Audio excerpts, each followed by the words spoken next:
Coming up on 2020 on ID. Skylar's parents are beside themselves. Their daughter is gone. Can you imagine? It's evil. A popular teenage girl lured from home for a mysterious joyride in the middle of the night, but she never comes back. I was scared to death. I didn't know where my baby was. Does this chilling game by BFFs hold an answer? Would you guys rather suffocate or get shot? Get shot. Shot. Drowning or suffocating? Suffocating. Inside a jaw-dropping mystery. Maybe there was a fight. Maybe there was something that made her upset. And the secret world of mean girls gone wild. Give me the phone. No, this is over. This is over. Hurry up. From cryptic messages on Facebook and Twitter to a real-life crime scene in the woods. Skylar is screaming why. What happens when three is a crowd and one person gets cast aside? What secrets do they have? And who do you believe when pretty little liars seem to be everywhere? Her words were, I have to tell you the truth about what happened last night. Best friends from hell. There couldn't be a more fitting description. Unfriended. Welcome to 2020 on ID. I'm John Quinones. Sometimes it can be hard to know who your true friends really are and who may be stabbing you in the back. Especially tough for teenagers navigating the social hotbed of high school. But as Ryan Smith first reported in 2014, no one could have predicted the chilling outcome among a tight threesome everyone thought would be BFFs forever. They were 16 and inseparable. Best friends. High school sophomores Sheila, Skylar, and Rachel. It was always those three together. You barely ever saw one of them by themselves. Silly in their selfies. Giggly teenage girls. They're pretty, they're sociable, they're popular. But behind their smiles, secrets that would shock everyone they knew. The level of deception, it's mind-boggling. The police were just as shocked as we were. No one was expecting anything like that. Pure evil. Nestled in the Green Mountains of West Virginia, the city of Morgantown, home to West Virginia University, known as a friendly family place. What's it like here in Morgantown? It's peaceful. It's a small town that's growing really fast. Nice people. Dave and Mary Neese lived in an apartment in the tiny Morgantown suburb, Star City. Dave works at a local Walmart, Mary at a medical office. Their lives wrapped around their only child, Skylar. Hey, gorgeous. Treasuring every spin. What a beautiful ballerina. Every laugh. And every childhood memory. It was the time she had a tea party for me, and after Mary came home, she noted that Skylar couldn't reach a faucet. I've been drinking toilet water for the whole tea party. That was a good memory. At the time, it wasn't a good memory. Yeah, I'm a crazy girl. Daddy's a crazy boy. She was Daddy's little girl. I spoiled her beyond rotten. Skylar was very loyal to her friends, the people she thought was her friends. When Skylar was 8 years old, she met another spirited child with whom she developed an instant bond. Her name was Sheila Eddy, and they became thick as thieves. If they weren't together, they were on the phone together. And that's literally 24 hours a day. I'm serious. It was always, you saw one of them, you saw the other one. What was your relationship like with Sheila? Ellie wants to turn away. She's like a part of our family. She really was. I mean, just like one of our kids. The lemon burns. As a teenager, Skylar had a 4.0 GPA, a part-time job at Wendy's, and an active social life. In their freshman year at University High School, Skylar and Sheila meet the striking redhead Rachel Schoaf. Rachel was the new girl. She had access to people and things like popularity, money, social status, and they seemed to bond instantly. Their duo becomes a trio. Kelly Kearns was close to Rachel. She called me her cool aunt. She was like a daughter to you. Yes. Kelly says Rachel was charismatic, popular, and talented, cast as the lead in the school play. What was she like on stage? She was a natural. On Rachel's 15th birthday, Rachel introduced Kelly to her new best friends, Sheila and Skylar. Here they are that night. They were two adorable little girls smiling up at me, you know, just looking so angelic. But that vision of angels would soon be shattered. July 5th, 2012, Skylar finishes a night shift at Wendy's. Skylar walked through the door and gave her mom a hug and said, "I love you, Mom." She hugged me and said, "I love you, Dad." She went to bed. The next day, Dave and Mary go to work. But when he returns home that afternoon, Skylar's bedroom door is still closed. I knocked on her door. There was no answer. So I said, "Sky, come on, you got to get up."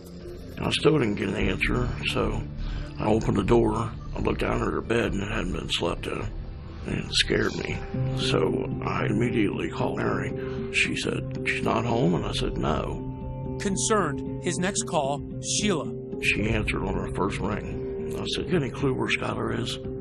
She said, "No." I said, "When's the last time you talked to her?" She said, "Last night about midnight."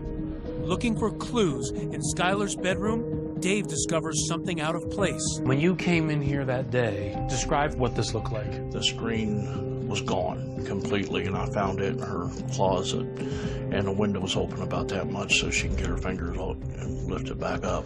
I found a bench right here. Outside the house, Dave points out where he saw a bench, a way for Skylar to climb back into her bedroom. Then I knew, oh my God, she snuck out last night and she's not home. And then I started freaking. It's now 4 p.m., and it's time for Skylar's next shift at Wendy's.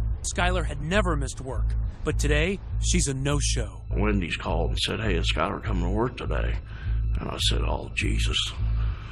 Mary said, "Call 911. Long County 911, do you have an emergency? I have a 16-year-old daughter who apparently snuck out of her room last night.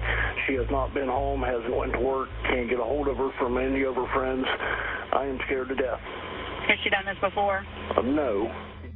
Just then, Mary gets a phone call from Skylar's best friend, Sheila. And what did she say?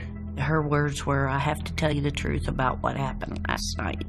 She proceeded to tell me that her, Skylar, and Rachel had snuck out the night before, and that they had driven around Star City, were getting high, and that the two girls had dropped her off at the end of the road because she didn't want to wake us up sneaking back in. I was scared to death. I mean, I didn't know where my baby was. It was horrible. Sheila and her mother come over and offer to help in the search for Skylar. We immediately went looking for her, gone door to door, and we couldn't find her. But then, Mary remembers what will become a major key to finding Skylar's whereabouts. Mary said, "Oh, what about the surveillance? We got surveillance at our apartment." Their surveillance camera, intended to capture intruders, instead reveals this grainy image of that night. A car pulls up at 12:30 a.m., 30 minutes after Sheila says she dropped Skylar back near home. Minutes later, Skylar is seen sneaking out of the house. She slips into the car and disappears. What were you thinking when you saw her head flash on that screen and she's walked into that vehicle? For a second, I felt relief because at least I know she didn't get abducted or anything, you know. And it wasn't like she was pushed in. She willingly got in the car. What did police tell you that they thought happened? They thought that Sheila had dropped her off and Skylar came back home and then snuck out again. For Officer Jessica Colbank and Corporal Ronnie Gaskins, the video is their best and only clue. What were you looking for? Anything. Trying to get pictures of the tires, the rims, but it's just too grainy. And it just raised millions of other questions of who did she go with and where did she go? Next, a father frantically following every lead. I'd jump in my car and fly to the place they thought they saw Skylar. I'd go down to the supermarket and scream her name. What happened to Skylar? Everyone has their own theory. I thought something happened at home. She wanted to get away. Got drunk and fell and hit her head. Somebody maybe followed her home. Somebody's just too scared to tell us what really happened. Stay with us.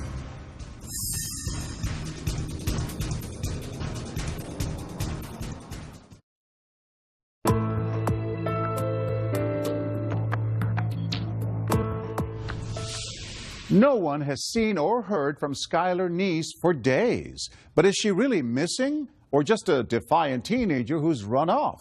Even her friends are unsure. Ryan Smith picks up the story as police focus on their one and only clue.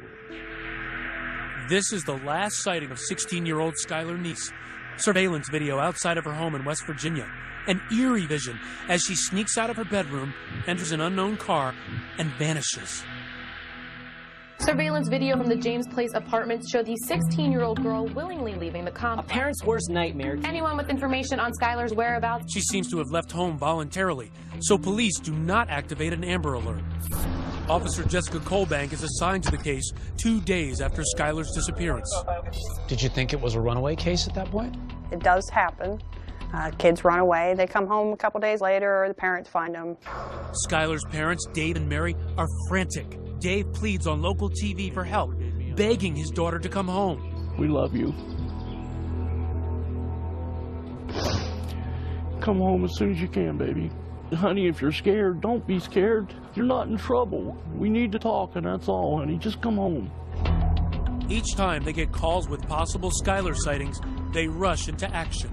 I'd jump in my car and fly to the place they thought they saw Skylar. I'd go down to the supermarket and scream her name. I mean, everywhere they thought they saw Skylar, we were there. Skylar's friends were worried, but hopeful. Morgan Lawrence has known Skylar since they were 3 years old. I thought maybe there was a fight, maybe there was something that made her upset, and that she'd be back the next day. I thought maybe something happened at home, she wanted to get away. Amarette Hughes, another friend, writes Skylar messages on Facebook, pleading with her to come home. Hi, beautiful, I love you and I miss you. Come home soon. The inseparable trio of Skylar, Rachel, and Sheila is now missing a key member. As for Rachel, just hours after Skylar's disappearance, she's happily posing for pictures on a boat with her family friend, Kelly Kearns. But Kelly says Rachel is worried about her missing friend. I mean, she was texting all the time. She seemed urgent. Meanwhile, her other best friend, Sheila, is in constant contact with Skylar's parents, helping them post missing person posters, tweeting messages like this: was really waiting for Skylar to come home today. Just days after Skylar's disappearance, Sheila comes to the niece's home, devastated, with a special request. She says, is it okay if I go back and sit in Skylar's room for a few minutes? She was crying, Sheila was. Crying pretty hard, and she was sitting on her bed, so I just sat down on the bed beside her and rubbed her back. So I was trying to, console her, make her feel better. She was going through the same thing we were going through, just at a smaller level, I mean, this is our baby that's gone, and we're flipping out, and her best friend's gone. I mean, it's horrible. Days turn into weeks, and still no sign of Skylar. No activity on her cell phone or bank card. And her parents doubting the runaway theory. She didn't take her cell phone charger, she didn't take her contact lens solution or apparently her contact she was planning to come back fairly quickly. And in tight-knit Morgantown, people are searching for Skylar and wondering what could have happened to her, like local crime writers Jeff Fuller and Daylene Berry. And there were lots and lots of rumors floating around. Got drunk and fell and hit her head. Somebody had come through the drive-through window where she worked at Wendy's, and they, maybe followed her home. Or that she'd met someone on the internet. And then a possible break in the case. 2 bank robberies in nearby Blacksville. Corporal Ronnie Gaskins hears rumors that money from the robberies was used to buy drugs for a local teen party. Skylar had supposedly overdosed on heroin. She died. People there panicked, and they disposed of the body. And where did that lead take you? We weren't coming up with anything. Sheila and Rachel, the last 2 people to see Skylar, have nothing to add to their story. They picked up Skylar at 11 p.m., took a joyride through the winding back roads of rural Star City, smoked pot, then dropped her off before midnight. Very often, the last person to see the victim alive is looked at with grave suspicion. In this case, the girl's story seemed relatively innocent. So, police had no reason to believe both of them were lying. But for Officer Colbank, it's the small, unspoken signs that make her suspicious. Take me back to that moment where you go to speak to Sheila the first time. Just complete blank on emotions. There was absolutely nothing. It was like iced over. It made me uneasy. Colbank's meeting with Rachel, the high school drama star, also strikes her as odd. She was really nervous. Which has got to be a red flag. What does she have to hide? Their stories were verbatim the same. No one's story is exactly the same unless it's rehearsed. And she's an actress, so she can memorize lines. I'm sure they had it written down somewhere. Okay, this is our story. We've got to stick to it. Everything in my gut was, Sheila is acting wrong. Rachel is scared to death. But police don't know what Rachel and Sheila are hiding or why. Meanwhile, Skylar's parents are grasping for any clues, taking a closer look at the bad influence Sheila had become on their daughter. Sneaking out at night, you know. Found some marijuana in Skylar's pocket one time. Here it was Sheila's. We didn't like the way Sheila acted a lot of times, but being she was Skylar's best friend, we kind of overlooked it. It's becoming clear that the smiling face of Skylar's BFF was just a facade. You started interviewing people about Sheila. How would they describe her? What was she like? Shady, sketchy, sneaky, and pretty manipulative. Skylar's friend Morgan says Sheila rubbed her the wrong way. She was very self-centered. She would almost do whatever it took to kind of get her way. Amoret says Skylar confided in her that there were cracks in the clique. Her best friends were snubbing Skylar. These pictures that Sheila posted on the website Meet Me suggest Skylar had become a third wheel. She just thought that they were becoming closer, so they were just pushing her out. She was really upset about it. The slights were sometimes subtle, but clear as day for Skylar. They were dressed the same. They both wear dresses or skirts, but they wouldn't tell Skylar, and they would say it was more like a coincidence, but I secretly think that they planned it. Are Sheila and Rachel hiding a secret about what happened to their best friend? Officer Colbank is determined to find answers, to bring the niece's daughter home. And I promised Dave and Mary the very first day that I met him, I said, I'm a bulldog in my investigations. I said, I don't care if it takes me 10 years to find the truth. I will eventually find it. Next, the girls play a strange, secret game, captured on camera by Skylar. Drowning or suffocating? Suffocating. Where would it lead? Stay with us.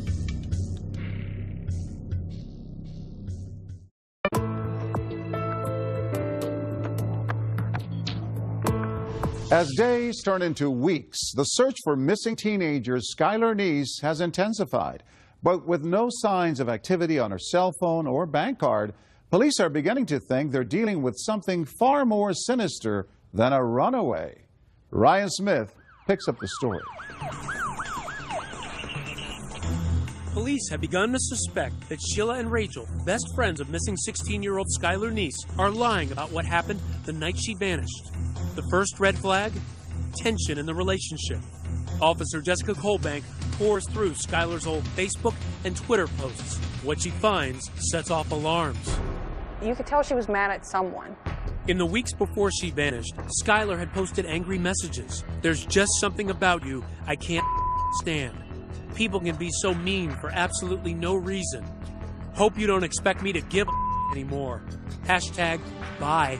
And the final tweet she wrote, sent 10:48 p.m. the night she disappeared. You doing like that is why I will never completely trust you. She didn't trust someone. That was the issue. And perhaps the most suspicious posting by Skylar, this strange game among best friends. Sheila asks Rachel and Skylar how they prefer to die. Would you guys rather suffocate or get shot? Get shot. Shot. Drowning or suffocating? Suffocating. It's almost the same thing. I know, but it's not. And when police review Rachel and Sheila's cell phone messages after Skylar went missing, they note a curious absence. There was no mention of Skylar whatsoever. It was very odd. I mean, just based on, seeing Sheila's computers and her electronics, it's as if she just erased it from her mind forever. Skylar has been missing for months. Despite her parents' concerns about Sheila's bad influence, they're convinced that Sheila is simply grieving over her lost best friend. Even as the police are saying to you they've got some suspicions about Sheila, you were thinking, hey, back off of this girl. Oh, I even told him, I said, will you please leave her alone? She's going through enough. I said, those girls have just lost their best friend. Will you chill out on her for a while? What the nieces don't know is that Gaskins and the FBI, who have taken the lead on the case, are finding actual evidence of the girls' deception. Sheila and Rachel told police their joyride with Skylar was contained to the Star City area. Desperate for clues, police scoured surveillance video from local businesses. It paid off. This video captures Sheila's car at 12:39 a.m. heading north, away from Star City. That was the first variation in their stories, is where they drove around. And there's not just video. Cell tower pings from that night placed them in the backwoods town of Blacksville. That just blew their whole, oh, we stayed in Star City. You're 45 minutes away from where you're saying you're at. You can't do that. You're not Houdini. So you say, aha, we have this information. What happens when you speak to Rachel and Sheila? They changed their story to fit, oh, sure, we were in Blacksville. I forgot that. Oops. We didn't want you to know that because we were supposed to be home already. Their carefully rehearsed stories are now mismatched. Sheila, the high school drama queen, claims Skylar didn't join them for the ride to Blacksville. But Rachel, the high school drama star, says she did. They're starting to differ, at least from Rachel's perspective. It sounds like the actress is starting to forget her lines. Oh, yeah. She had to come up with her own lines. And that's where she really started tripping up. Once you start seeing inconsistencies in a story, it's all over. The person's lying. And then you must ask the question, why would they lie? Sheila is adamant that her version of the night's events is true. She volunteered to take a polygraph. What did that say to you? Arrogance. I think she thought she was smart enough to outsmart a machine. So she took a polygraph, and what happened? Failed miserably. Rachel also agrees to take a polygraph, but en route on the day of the test, she's scared, jumps out of her father's car, and flees. She jumped out of a moving vehicle to avoid it. If you haven't done anything wrong, why won't you take this test? Now, armed with surveillance video and cell phone records that prove the girls have been lying, police tell Dave and Mary Neese that Skylar's best friends have a secret. At that point, we knew they had to know something. So we pushed. Your mission is to try to get their secrets out of them. Exactly.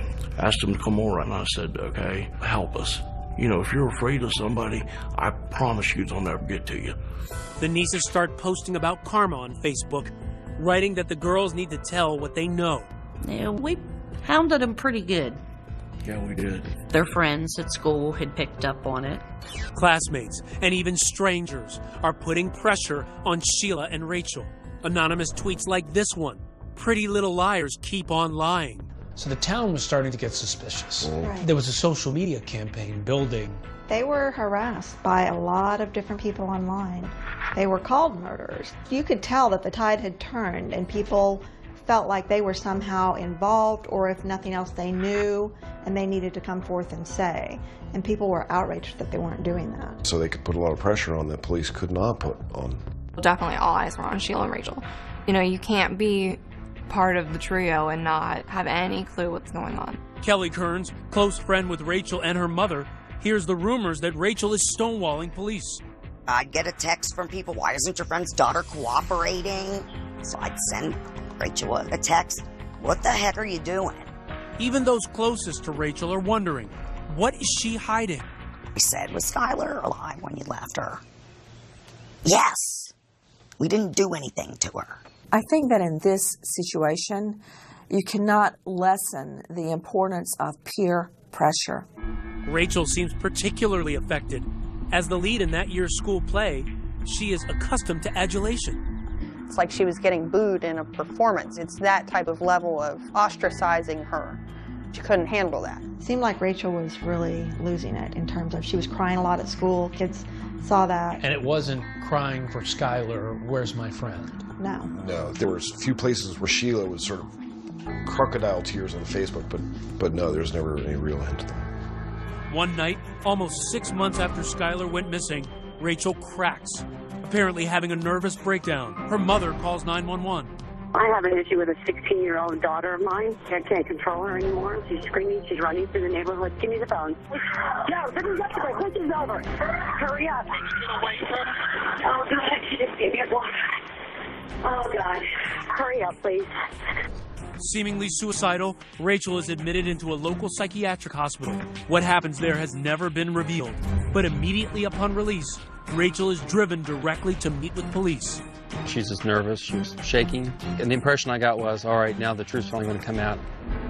Next, you'll never believe what Rachel tells police. This was something totally different from what you expected. It struck me as unbelievable. Skylar's last moments revealed. There was no accident. Man, this is dark and creepy. Just imagine these girls are out here after midnight. Stay with us.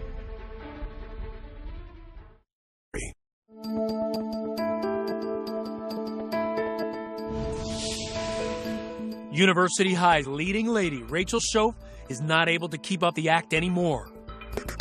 6 months after the disappearance of Skylar Neese, Rachel's abandoning the role of heartbroken best friend and going from a psych ward straight into the interrogation hot seat. She was just nervous. She was shaking. She's finally about to come clean to police about what really happened to her 16-year-old BFF. It was a plot twist no one saw coming.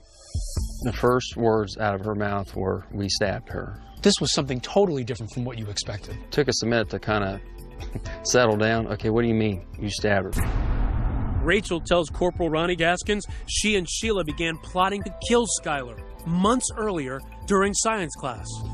They were joking how they would dispose of a body. Then it got more sinister. We need to figure out how we're going to kill her. They don't know how to use guns, so they would use knives to stab her. The students said, they thought they were joking. They did know for sure that they didn't like Skylar by how they talked about her. So one of them even warned Skylar, and Skylar blew it off after confronting them. Rachel wanted Skylar dead now because, get this, she was about to leave for church camp. So one midsummer's night, she and Sheila gathered some critical tools: a shovel, paper towels, bleach, wipes, a change of clothes, and kitchen knives. And they arranged to meet with Skylar. Remember this grainy surveillance video? Police couldn't make out the car. Turns out it had been Sheila's all along. 12:30, they arrive at Skylar's house, the knives hidden in their hoodies. 5 minutes later, Skylar emerges. They drive out of Star City, past Blacksville, and across state lines to Pennsylvania, and into the woods of a town called Brave, where Skylar is about to face the fight of her young life. And they're driving on this road that we're on right now. Yes. And Skylar's in the backseat having no idea what's about to happen. She has no clue.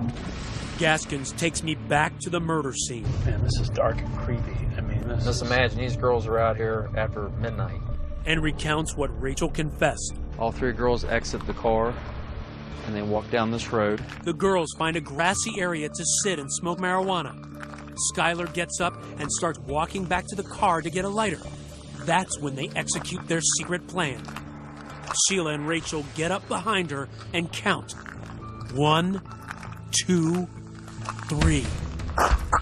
And on 3, that was the time for them to start stabbing Skylar. Right here, Skylar is being stabbed by her two best friends. Yes. Skylar takes off running, with her two friends giving chase. Rachel tackles Skylar, and the pair continue to repeatedly stab their BFF. And according to Rachel, Skylar is screaming, "Why?" And then they try slitting her throat because they had read that it would kill her quicker if they cut her jugular. The plan was to bury her, but the ground was too hard. So instead, they drag her body to the side of the road and cover her with branches, rocks, and leaves. They don't even bother to really conceal her. They changed into clean clothes, they wiped down the car, and they left. Like nothing happened. This was calculated, planned out, thoroughly thought of before this night. The perfect murder plot. Everything planned to the T. But why? Her only answer to that was, "We just didn't like her." "What do you mean you just didn't like her?" "We just didn't like her." Well, why not? Did you ever get the sense with Rachel that she was really remorseful? She seemed to be relieved that the truth has been told. She doesn't have to hold it in anymore. It's not eating at her anymore. Shockingly, even though Rachel confessed, Gaskins doesn't arrest her. So we had no body. We had no physical evidence. I mean, we had all this circumstantial evidence, but we needed something more concrete. And there had been no cracks in Sheila's armor. So to try and nail her, that night, police put a wire on her friend Rachel, hoping Sheila incriminates herself. Sheila doesn't take bait. Instead, two killers take this smiling selfie together. Sheila tweeting, "Finally got to see Rach." Then, a break. Police think they have an ace in the hole, linking Sheila to the murder. They find traces of blood in her car. We had to do a DNA confirmation. Meanwhile, Rachel continues to give critical details to police. Details Skylar Neese's parents so desperately await, like the location of Skylar Neese's body. In this area right here is where we were able to finally locate Skylar's remains. She was 1, 2, 3, 4, 5, 6, maybe 7 steps away from the road. Back in Star City, the Neese family is holding a vigil, on what would have been Skylar's 17th birthday. They are finally told the news they've been dreading. Skylar has been murdered. I was outraged. I was a mess. All these emotions run through my head at once. The search for Monongalia County teenager Skylar Neese is over. Skylar was our world, and now she's not here. Soon the news breaks publicly. Father, we thank you for joining us here today. But not the identities of the killers. And immediately, Sheila Eddy takes to Twitter to join the chorus of grief.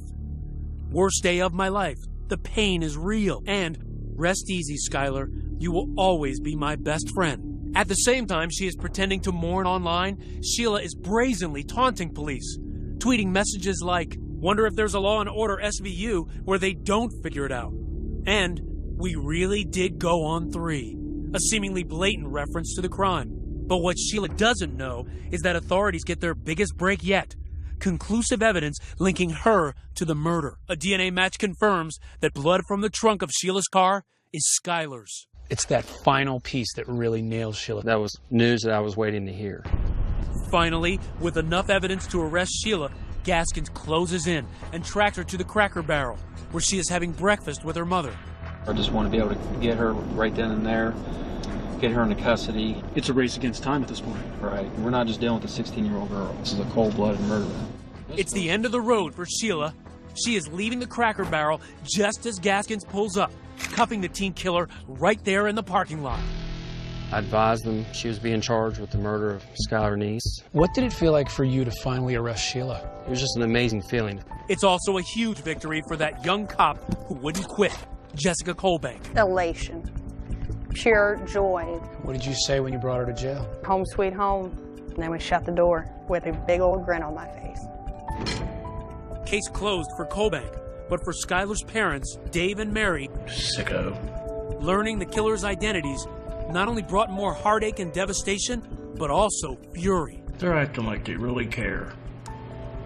And they're the ones that's responsible for the whole thing the whole time. Casting devastating new light on that moment when Sheila was overcome with emotion in Skylar's bedroom. Oh, my Lord, we believe that garbage. Can you imagine?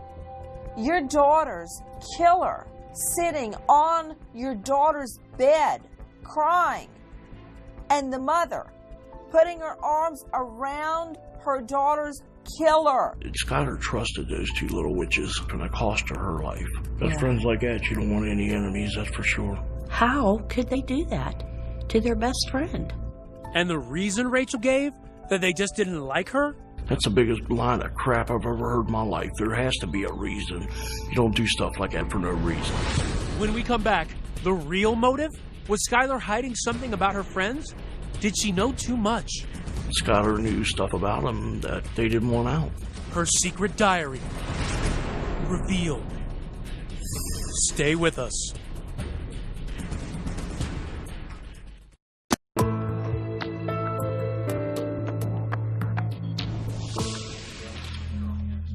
She's a killer nobody would have suspected. The fresh-faced high school senior, Sheila Eddy, smirking in her first court appearance. After months of secrecy, the truth is revealed. Skylar Neese's best friends, Rachel and Sheila, were actually her worst enemies. The shocking news? They had lured her into the woods and brutally stabbed her to death. The search for Skylar Neese is over. Rachel confessed. 2 teenagers implicated for stabbing a third friend to death. Many of Skylar's friends hear about it at school. It devastated me. I actually had to get up and leave class. If you don't want to be friends with someone anymore, you just delete them on Facebook. Like, you don't go and get rid of them. Kelly Kearns has known one of the killers, Rachel, since the day she was born, considering her like a daughter. When someone tried to tell me that they stabbed them, no way in heck. You couldn't believe that was your Rachel. You can't tell me these girls stabbed her. And it wasn't until I opened the paper when I saw guilty and her picture. Today, looking at the photograph of Rachel, taken just hours after she murdered her friend, Kelly is floored by that smiling face. What strikes me about this picture is I don't see anything on her face that reflects what she did. It just makes you feel, you know, what'd you miss? And at the heart of the wrenching questions, how could 2 teenagers kill their best friend? they say they just didn't like her anymore, which is typical of teens, but teens typically don't kill each other when they fall out of like. Daylene Berry and Jeff Fuller believe envy may be part of the answer. Skylar, on some level, probably represented to Sheila and Rachel what they lost or could never be, and that was her wholesomeness.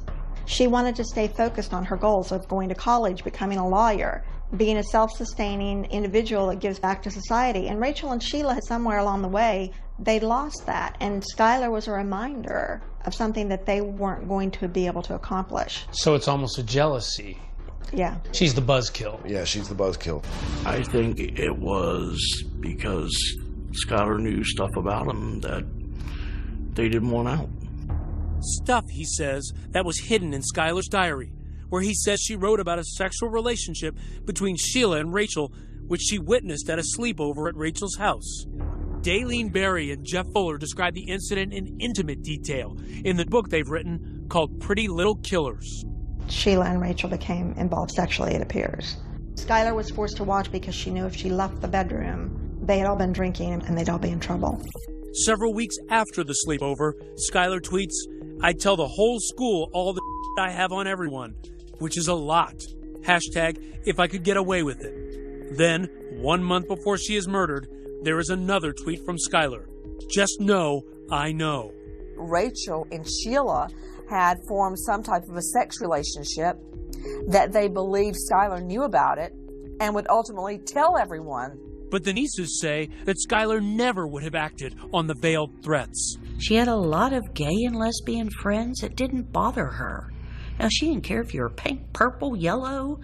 That was just Skylar. Why do you think they killed her? For the thrill of it, to see if they could get away with it. I feel that they had a strong dislike for Skylar, so it's fitting they stabbed her in the back.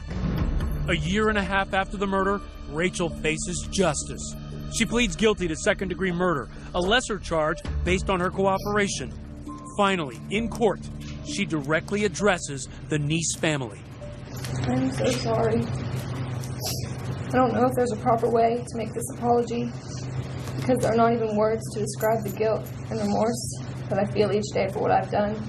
The person that did that was not the real me, not the person I am, not what I'm made of, and not what I believe in. Rachel's mom weeps as she listens. Again, I'm so sorry, and I pray each day for everyone involved, and I pray each day for forgiveness. She can take her apologies and everything else and sit on them because that's about what they're worth to me and my wife. She has done nothing but make our lives a living hell since this day one. And she's sorry because she got caught. That's the only reason she's sorry. She was crying. She was emotional. You didn't think that was remorse? To me, that was her final act in front of an audience. She's the big actress, star of the high school plays. This was her last Broadway performance. At her arraignment, a defiant Sheila Eddy pleads not guilty. Sheila Eddy, how do you plead? Not guilty. But later, in a surprise development, she changes her plea. Sheila Eddy, how do you plead to the offense of murder in the first degree? Guilty. Guilty to first-degree murder.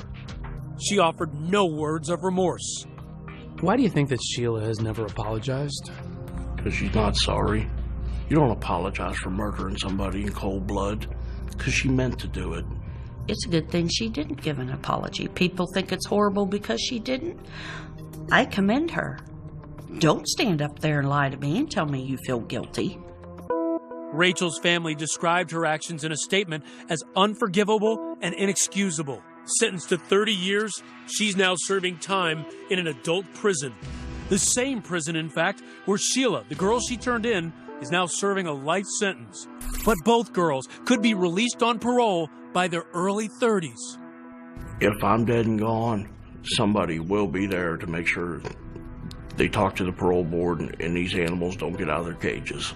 If you could say anything to Sheila and Rachel right now, what would you say? Rotten hell. Skylar's friends are still trying to process their loss and mourn the milestones they are experiencing without her. Skylar never got to go to a prom. Isn't that your boyfriend? Mary and Dave never got to see her get all dressed up and get the bouquet and get everything else. And graduation was definitely one of the hardest. That week was a little rough. In memory of their only child, Dave and Mary Neese helped pass Skylar's Law in West Virginia. It requires Amber Alerts for all missing children. This is Skylar's room. When you come in here, does it give you any sense of Skylar now? Yeah, it still does. They continue to treasure every item that belonged to Skylar. Some of them don't mean anything. They were hers, so we'll always keep them. She has a bunch of cards and drawings. Yeah, see, her friends were always sending her a birthday wish for my friend. Uh-oh. That's what I think of that one. That was from Sheila, by the way. The card reads, "Happy birthday. Love, Sheila. BFF. Love you like a sister for life." For Dave, it's just one more reminder of the searing betrayal that has destroyed their world. Because of that outward appearance, people don't want to believe they're capable. I still, to this day, have people say, there's no way, it's just those two girls. Yes, it's those two girls. This crime, to me, is one of those crimes that go down in the books as truly evil. Best friends from hell. There couldn't be a more fitting description. Today, on a hidden road, deep in the woods of a town called Brave, there is a silent shrine. They say this is pretty much where she was found. The site of Skylar's murder has been transformed into a memorial. On this visit, a stranger had written a note to Skylar. This one says, "Rest in peace, sweet Skylar. So are the angels." Baby, I'm so sorry.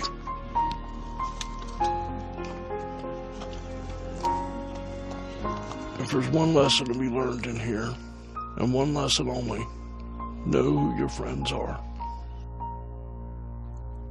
Dave and Mary Neese moved from the apartment building where they were living. They say it's just too painful to remain where Skylar once lived.